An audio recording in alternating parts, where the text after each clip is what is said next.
नमस्कार, बुलेटिन में आपका स्वागत है। आपके साथ मैं दीपेश बरगले। चलिए खबरों की शुरुआत करते हैं। बड़ी खबर इस वक्त पन्ना से हम आपको बता देते हैं। बेखौफ बदमाश पूते नजर आ रखे हैं। दुकानदार से उधार में सामान मांगा गया, सामान न मिलने पर धमकाया गया, फिर सरेआम हवा में कट्टा लहराया गया। बीच सड़क पर गुंडागर्दी की तस्वीरें आप देख सकते हैं। पड़ोसी ने इस घटना का वीडियो बनाया है। घटना का वीडियो अब जमकर वायरल हो रहा है।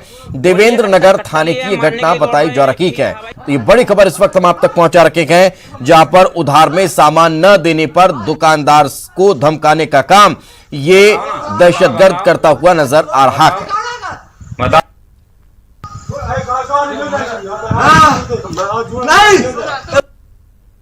बोलिए, कट्टा कट्टा लिए मारने के लिए दौड़ रहे हैं। ठीक है हवाई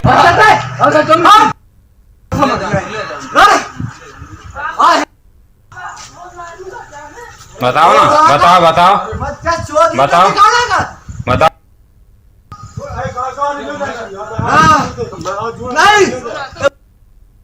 बोलिए, कट्टा कट्टा लिए मारने के लिए दौड़ रहे हैं। ठीक है हवाई। तो ये देख सकते हैं आप कि किस तरह से बेखौफ ये बदमाश नजर आ रहे हैं। और छोटी सी बात थी, सामान उधार देने से मना कर दिया था और इतनी सी बात पर ये कट्टा लहराते नजर आए। संजय तिवारी हमारे सहयोगी हमारे साथ जुड़ चुके हैं। संजय, कौन है ये लोग, या क्या पहले से आपराधिक किस्म के लोग हैं या फिर कोई और मामला है? मैं आपको बता दूं दीपेश, ये मामला ग्राम इल्हा का है। ग्राम इल्हा देवेंद्र नगर थाने में पड़ता है। वहां पर एक दुकानदार है कपिल नामदेव, जिसकी छोटी सी एक किराने की दुकान है। और यह जो व्यक्ति हाथ में कट्टा लिए लहराए दिख रहा है, यह व्यक्ति हर प्रसाद पटेल है, जो कपिल नामदेव से उधारी का सामान मांग रहा है, उधारी के गुटके मांग रहा है। और उसकी उधारी 280 रुपए बताया जा रहा है कि 280 रुपए पहले से हो चुकी। तो कपिल नामदेव ने सिर्फ उनसे पहले पुराना पैसा मांगा। उसने नशे की हालत में था ऐसा बताया जा रहा है। उसने सीधा कट्टा निकाल के मारने की कोशिश की और यह मामला नजारा कम से कम 30 मिनट तक वहां पे चलता रहा। ना तो वहां पर पुलिस पहुंची और ना ही वहां पर किसी ने बीच विचारा किया। हालांकि कोई घटना नहीं घटी। किसी तरीके से वह कट्टा रख करके मोटरसाइकिल में सवार होकर वापस चला गया। और लेकिन यह जो भयभीत कपिल नामदेव है, यह कल एसपी पन्ना के पास आया था। एसपी पन्ना के यहाँ उसने गुहार लगाई है कि मुझे बचाया जाए, क्योंकि यह बदमाश आए दिन हमसे उधारी का सामान मांगते हैं और ना देने पर कट्टा दिखाते हैं, बेखौफ होकर घूमते हैं। तो एसपी पन्ना ने क्या कार्रवाई की, अभी इसकी जानकारी जुटा रहा हूं। लेकिन इतना तो तय है कि यह अपराधी बेखौफ हो चुके हैं। और निश्चित रूप से आप देख सकते हैं कि पड़ोसियों ने यह वीडियो बनाया है। और यह अगर बाय द वे अनहोनी हो जाती तो निश्चित रूप से किसी की जान भी जा सकती थी। जी, लेकिन संजय, इस पूरे मामले को लेकर अब पुलिस क्या कह रही है या कर रही है? शिकायत जब दुकानदार ने दर्ज करा दी है, उसके बाद भी क्या अभी तक कोई कार्रवाई देखने को नहीं मिली? जी, मेरी थाना प्रभारी डीके सिंह हैं देवेंद्र नगर के, उनसे बात हुई है। तो उन्होंने कहा कि मैंने उक्त व्यक्ति को गिरफ्तार कर लिया है और 25-27 आर्म्स एक्ट लगा दिया है। लेकिन पीड़ित व्यक्ति का कहना है कि मेरी रिपोर्ट नहीं सुनी गई, मेरी रिपोर्ट नहीं दर्ज की गई और 25-27 एक छोटी सी धारा लगा करके इस व्यक्ति को पकड़ लिया गया है। बाकी ये कट्टा जो हाथ में लिया, यह व्यक्ति तो पकड़ा गया है और जो उनके साथी हैं वो फरार हैं। लेकिन कोई भी ऐसी धाराएं नहीं लगाई गई जो कि फिर एसपी महोदय से जब मैंने बात की तो एसपी ने स्पष्ट रूप से कहा कि इसमें धाराएं बढ़ाई जाएंगी और जो शांति भंग की है, भय का माहौल इन लोगों के द्वारा बनाया गया है, यह जघन्य अपराध है, इस पर कड़ी कार्रवाई की जाएगी। हालांकि अभी तक खबर दिखाने तक कोई कार्रवाई नहीं हुई है। आगे शायद न्यूज 18 के संज्ञान में आने के बाद यह कार्रवाई हो सकती है। जी संजय, एक और चीज ये भी जानना चाहेंगे कि ये जो शख्स है जो इस तरह से कट्टा लहरा रहा है, दुकानदार को धमका रहा है, इसका कोई आपराधिक रिकॉर्ड भी रहा है क्या पहले से? जी, निश्चित रूप से इनका कोई आपराधिक रिकॉर्ड का तो मामला नहीं संज्ञान में आया। लेकिन ये पड़ोस का ही रहने वाला है, दुकानदार के आसपास ही रहता है और नशा करता है और डराता धमकाता है, समाज में भय का माहौल बनाता है, यह तय है। और निश्चित रूप से कट्टा पास में रखना एक आपराधिक प्रवृत्ति ही है। और ये कट्टा कहां से आया, सबसे बड़ा सवाल तो यह उठता है कि सरेआम कट्टा लहरा रहा है। पुलिस को चाहिए कि यह कट्टा कहां से आया, इसकी चैन पता करे। जगह जगह कट्टे बन रहे होंगे, कट्टे युवाओं को मिल रहे हैं। सबसे बड़ी बात यह है कि ये कट्टा कहां से आया और इस पर कौन सी और बड़ी धारा लगे ताकि शांति कायम हो सके, यह बड़ा सवाल है जी। संजय, जो दो और साथी बताए जा रखे हैं वो कौन के, इसके कोई रिश्तेदार के या फिर कहीं और के, जिनके बारे में बताया जा रहा है कि फरार बताया जा रखे हैं। हालांकि अब देखना होगा कि पुलिस कब तक इन्हें गिरफ्तार करती है और इसका खुलासा करती है। बहुत बहुत शुक्रिया संजय इस तमाम जानकारी के लिए। आगे बढ़ते हैं, खबर भोपाल से। सीएम शिवराज सिंह चौहान ग्वालियर रवाना हो रखे हैं। स्वास्थ्य मंत्री नरोत्तम मिश्रा भी उनके साथ गए और आज जो उनका ग्वालियर का चंबल अंचल का दौरा है और इस दौरे के दौरान वो कोरोना को लेकर समीक्षा करेंगे, अस्पताल का दौरा करेंगे और कई और अन्य कार्यक्रम भी उनके इस एक दिवसीय दौरे के दौरान रहने वाले हैं।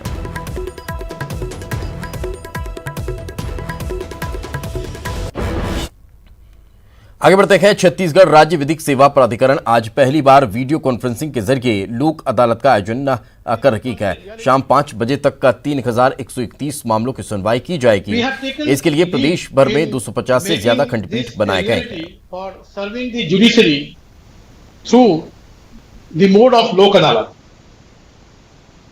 This is a trying time. This pandemic situation is an unprecedented and trying time for all of us. And the litigants, poor litigants, are in great financial hardship and mental hardship as well.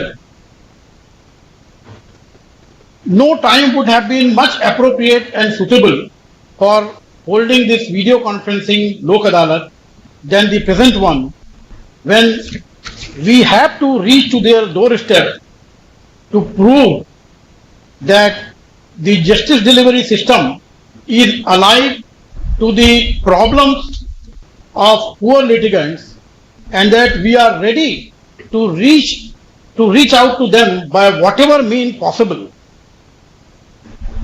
It is always said that it is the substance which matters and not the form, whether it is physical presence or virtual presence. We have to provide justice and to reach to the poor litigants who are willing to settle their disputes and settle their disputes at the earliest possible time. This video conferencing Lok Adalat would not have been possible without the full-hearted support of Honorable Justice Manin Mohan Srivastava, the chairman of the Computer Committee, and CPC Mr. Sahabuddin, and the entire team of Computer Committee, whether it is at the High Court level or at the District Court level. It could not have been possible also without the active support of the district judges and all the members of the district judiciary. I must congratulate them that even if the idea was of salsa, but the execution and the necessary fillip to move ahead was given to me by the district judges and other members of our subordinate judiciary when I first held this video conferencing, myself and Justice Bhaduri, somewhere on 28th of June, and thereafter in the second video conferencing of district judges on 2nd of June. तो लोक अदालत की शुरुआत हो चुकी है और पहली बार वीडियो कॉन्फ्रेंसिंग के जरिए ये आयोजित की जा रही है। चलिए अब देखते हैं खबरें सरपट अंदाज में। बंटवारे की सुलझ नहीं पा रही गुत्थी, सूत्रों के हवाले से खबर। सिंधिया शिवराज में नहीं बन रही सहमति, केंद्रीय नेतृत्व पर छोड़ा गया अंतिम फैसला। बीजेपी का उपचुनाव पर फोकस, आज सीएम का ग्वालियर चंबल दौरा। कोरोना की रोकथाम पर मुरैना में करेंगे बैठक, कल ही मिले हैं 102 नए केस। उपचुनाव की वर्चुअल जंग में सीएम शिवराज ने छोड़ा 5वां तीर। कमलनाथ से पूछा सवाल, क्या राहुल गांधी ने मंदसौर में किया था कर्ज माफी का ऐलान। दमोह में बीजेपी विधायक धर्मेंद्र लोधी का धमकी देने का ऑडियो वायरल। अपने लोगों को छुड़ाने के लिए रेंजर से की बदसलूकी, रेंजर ने थाने में की शिकायत। कांग्रेस नेता आज महाकाल मंदिर के शंख द्वार का करेंगे शुद्धिकरण। पूर्व मंत्री सज्जन सिंह वर्मा ने दिया बयान, बोले धार्मिक स्थलों को अपराधियों से दूर रखने के लिए होगा शुद्धिकरण। आयुक्त जनसंपर्क सुदाम खाड़े को अतिरिक्त प्रभार, एमसीयू के कुलपति का मिला प्रभार, संजय द्विवेदी को हटाया गया।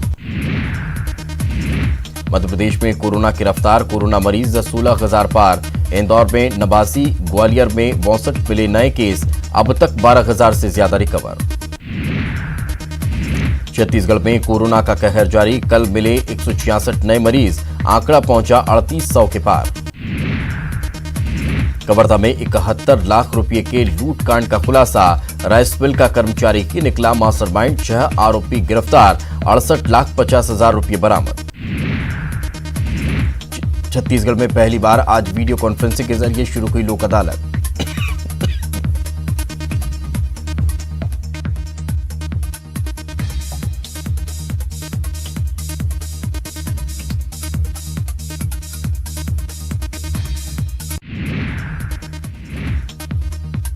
उपचुनाव से पहले सीएम का धुआंधार दौरा, सीएम शिवराज और सिंधिया का एक साथ दौरा। 12 जुलाई को बदनावर, सुवासरा और सावेर जाएंगे सीएम।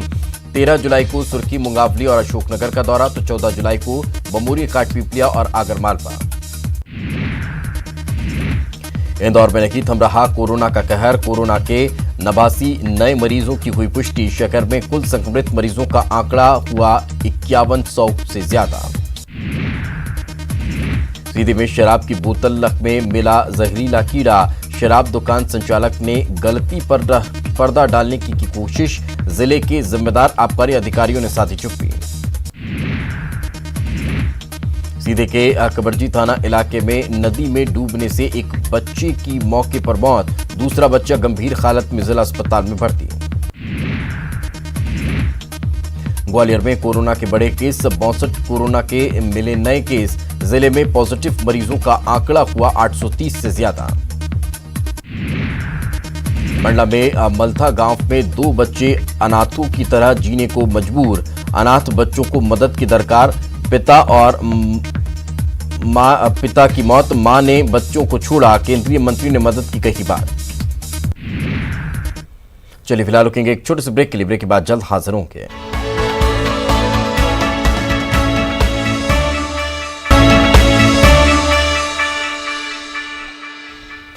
ब्रेक के बाद एक बार फिर आपका स्वागत है। चलिए खबरों की शुरुआत करते हैं। मुरैना में नहीं थम रहा कोरोना, 102 नए कोरोना के केस आए सामने, एक मरीज का रिपीट केस आया सामने, कुल पॉजिटिव मरीजों की संख्या 945। और इस वक्त भोपाल से बड़ी खबर, कोरोना के 85 नए मरीज मिले हैं, 85 लोगों की रिपोर्ट कोरोना पॉजिटिव आई है। अरेरा कॉलोनी और बैरागढ़ से मरीज मिले हैं, आचारपुरा कॉलोनी से भी मरीज मिलने की जानकारी निकलकर सामने आ रही है। तो ये बड़ी खबर हम आपको बता रखे हैं, बड़ा मामला, बड़ा आंकड़ा निकलकर सामने आया है। ये बड़ी खबर हम आप तक पहुंचा रखे हैं। 85 नए कोरोना पॉजिटिव मरीजों की पुष्टि हुई है। भोपाल से ये बड़ी खबर निकलकर सामने आ रही है।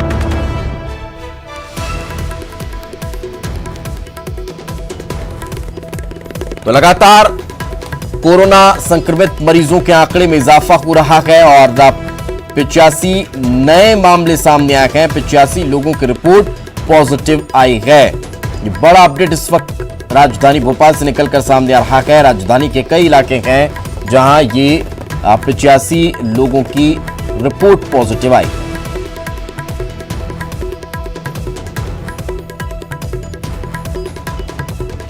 तो लगातार कोरोना अपने पैर पसारता जा रहा है, एक के बाद एक अलग अलग इलाकों से आंकड़े निकलकर सामने आ रखे हैं।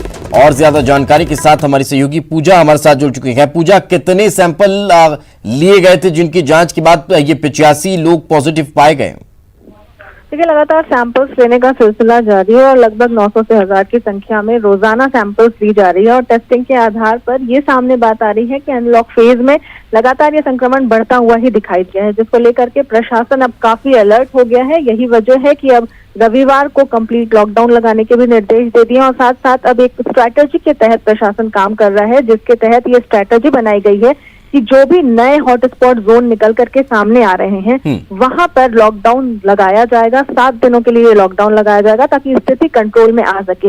इब्राहिमगंज एक ऐसा इलाका शहर का बनता जा रहा है जहां पर संक्रमण तेजी से बढ़ता हुआ दिखाई दे रहा है और यही वजह है कि आने वाले समय में भी यहाँ पर लॉकडाउन लगाने की पूरी व्यवस्था की जा रही है, जिसके तहत 7 दिनों का लॉकडाउन लगाया जाएगा।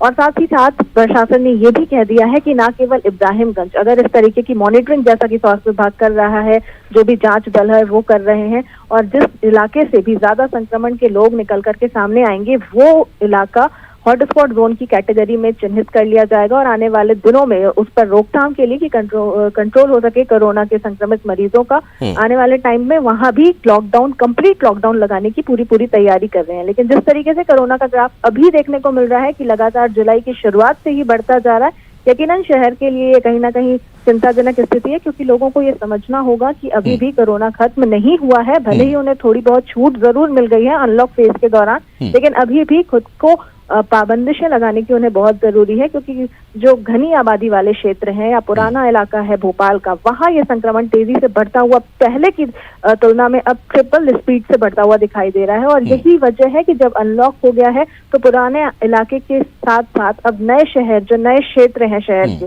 वहां भी ये संक्रमण तेजी से बढ़ता जा रहा है। गौरतलब है कि जिस तरीके से कार्यालय खुल गए हैं और लोगों को अब बाहर निकल रहे हैं, काम धंधे पर अपने जा रहे हैं, तो ये संक्रमण अब तेजी से फैल रहा है और अभी भी कहीं ना कहीं सोशल डिस्टेंसिंग का पालन नहीं होता हुआ दिखाई दे रहा है। ये भी एक बड़ी वजह है कि जिसकी वजह से कोरोना संक्रमित मरीज लगातार बढ़ते जा रहे हैं, क्योंकि बहुत इजीली ट्रांसमिट हो जा रहा है वायरस। और सबसे बड़ी बात यह है कि जो मरीज सामने मिल रहे हैं उन्हें कोई लक्षण नहीं है, जिसकी वजह से आप ये चिन्हित नहीं कर सकते हैं कि ये कोरोना का ही मरीज है। जब जांच होती है तब रिपोर्ट जाकर के पॉजिटिव आती है तो पता लग पाता है कि ये मरीज कोरोना का संक्रमित मरीज है, और तब तक इसके कांटेक्ट में सारे मरीज जो इसके आसपास जानने वाले हैं वो लोग आ चुके होते हैं। यानी कह सकते हैं कि कॉन्ट्रैक्ट हिस्ट्री काफी बड़ी और लंबी हो चुकी होती है। तो ये एक सबसे बड़ी बात कह सकते हैं कि कोरोना संक्रमण के मामले जिस तरीके से बढ़ते जा रहे हैं, क्योंकि लोग ये चिन्हित ही नहीं कर पा रहे हैं कि उनके बगल में खड़ा हुआ इंसान कोरोना मरीज है या कोरोना संदिग्ध है, और आसानी से वायरस उनकी चपेट में आ जा रहा है। और कहीं ना कहीं मास्क की अनिवार्यता भी लोगों को समझनी होगी, सोशल डिस्टेंसिंग का भी जो एक रोल है वो समझना होगा कि क्यों बार बार प्रशासन अपील करता हुआ दिखाई दे रहा है। यही वजह है कि बहुत इजिली ट्रांसमिट हो जा रहा है वायरस एक मरीज से दूसरे मरीज में, और बड़ी संख्या में कोरोना संक्रमित मरीज मिलते ही चले जा रहे हैं। जी दीपेश, बहुत बहुत शुक्रिया पूजा इस तमाम जानकारी के लिए।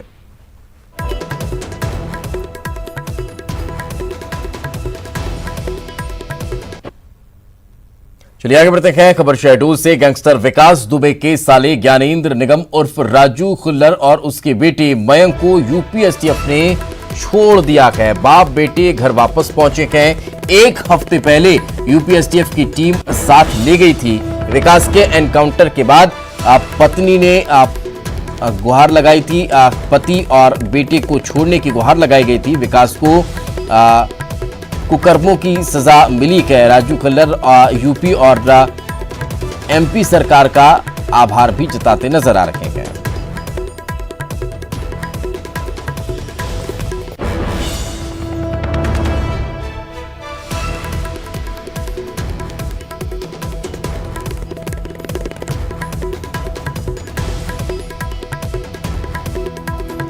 बड़ी खबर हम आपको बता रखे हैं। आपको बता दें कि जैसे कि मध्य प्रदेश कनेक्शंस की बातें सामने आ रही थी, वैसे ही ताबड़तोड़ कार्रवाई होनी शुरू हो चुकी थी। शहडोल में कार्रवाई की गई थी और विकास के साले ज्ञानेंद्र और उसके बेटे को गिरफ्तार कर लिया गया था। उनसे कड़ाई से पूछताछ की गई थी, लेकिन लगातार उनकी तरफ से ये कहा जा रहा था कि हमारा लंबे समय से उनसे कोई कांटेक्ट नहीं है। और ज्यादा जानकारी के साथ हमारे सहयोगी प्रतीक हमारे साथ जुड़ चुके हैं। प्रतीक, का क्या ताजा जानकारी? छोड़ दिया गया, क्या पूछताछ में कुछ उजागर हुआ, कोई बातचीत निकलकर सामने आई? देखिए, बातचीत के अंश तो उन्होंने ज्यादा साझा नहीं करे हैं दीपेश, बट लेकिन ये जरूर कहा है कि उन्होंने यूपी और मध्य प्रदेश सरकार का आभार जताया, जो कि शुरुआत से ही वो कह रहे थे और खुद सामने भी खुलकर ही आए थे कि मैं उनका साला हूं और करीब 15 साल से वो दरअसल दूर हैं जो गैंगस्टर थे विकास दुबे उनसे, और लगातार उनकी पत्नी या जितने भी परिजन थे वो इस बात को लगातार कह रहे थे और हर प्रकार की जांच के लिए वो राजी थे। तो बेशक कहीं ना कहीं शुरुआत से ही उनके फेवर में कुछ समीकरण दिख रहे थे। अब जब गैंगस्टर का एनकाउंटर हो गया 2 दिन पूर्व जो बेटे और पुत्र थे उनको ले गई थी यूपी एसटीएफ की टीम, और पेशा की लंबी पूछताछ इन 2 दिनों में इनसे हुई होगी, और जब कोई ऐसा बड़ा अंश इनको नहीं मिला तो इन्हें रिहा कर दिया गया है। बहरहाल ये बात जरूर है कि आगामी दिनों में पूछताछ के लिए इन्होंने कॉपरेट कहने की बात कही, और जब जब भी आवश्यकता पड़ेगी ये पूछताछ के लिए यूपी जा सकते हैं, ये सूत्रों से जो कि इन्होंने बताया भी है और कहा भी है। तो जब भी जरूरत पूछताछ के लिए पड़ेगी अन्य भी मामलों में, चाहे क्योंकि 2 मामलों में सह अभियुक्त थे विकास दुबे के साथ, उन मामलों में पूछताछ के लिए इन्होंने हर संभव जो मदद की बात है वो कही है, कॉपरेट करने की बात कही है। लेकिन हाल फिलहाल बात यह है कि पिता और जो बेटे यानी जो ज्ञानेंद्र निगम है और उनके बेटे मयंक है, जिन्हें यूपी एसटीएफ की टीम ले गई थी, वो सकुशल घर वापस लौट आए हैं। चलिए, बिल्कुल, बहुत बहुत शुक्रिया प्रतीक इस तमाम जानकारी के लिए। आगे बढ़ते हैं। नरसिंहपुर में नाबालिग लड़की से रेप की कोशिश का मामला सामने आया है। मारपीट और अपहरण का गांव के युवक ने ही आरोप गांव के युवक पर की लग रहा है। पीड़ित ने पुलिस में शिकायत की है और इस पूरे मामले में कई तरह की पेचीदगियां नजर आ रही हैं। उमरिया में मिले कोरोना के 13 नए केस। सभी लोग बकेली गांव के निवासी कटनी में शादी समारोह में की थी शिरकत। सिवनी में पशु तस्करों पर शिकंजा, तेंदुए के अंग बरामद, पुलिस की गिरफ्त में 4 आरोपी।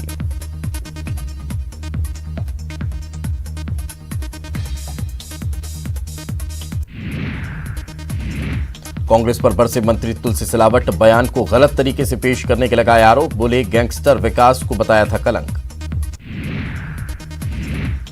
इंदौर सांसद शंकर लालवानी ने विकास दुबे पर दी सफाई, बोले अब फिसल गई थी जुबान, कहा समाज के खिलाफ गैंगस्टर ने किया था काम।